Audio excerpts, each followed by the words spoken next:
श्री सांब सदाशिवाय नमः. जय श्री कृष्ण. या यूट्यूब चॅनलमध्ये आपलं हार्दिक स्वागत आहे. आज आपण बेल वृक्षाची माहिती घेणार आहोत. बेल झाड हे हिंदू धर्मातील अत्यंत पवित्र मानला जातो. साधारण भगवान शिव यांना ही बेलाची पाने अर्पण केली जातात. भगवान शिवांना अत्यंत प्रिय आहे. महाराष्ट्रातील काही गावात ग्रामदैवत यांनाही बेलाची पाने अर्पण करतात. बेलाची पाने अर्पण करण्याचे महत्त्व. शुद्धता आणि पवित्रतेचे प्रतीक. बेलाची पान त्रिदेवांचे ब्रह्मा विष्णू महेश प्रतीक मानले जातात. मन शांती आणि सद्भावना. बेल अर्पण केल्याने मन शांत राहते. नकारात्मक विचार कमी होतात. देवाच्या आराधनेत पूर्णत्व व बेल अर्पण केल्याने पूजा अधिक फलदायी होते असे मानले जाते.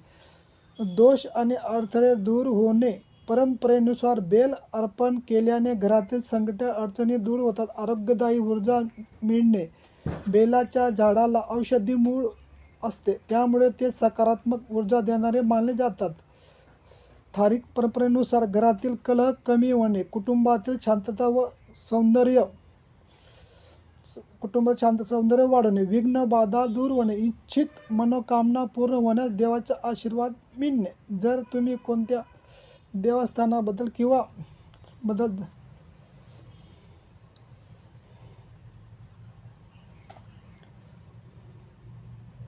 बेल झाड संपूर्ण माहिती.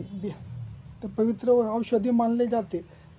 भारतातील अत्यंत पवित्र मानले जाते. आयुर्वेदात याला दशमूळ समूहातील प्रमुख औषधी वनस्पती मानले जाते.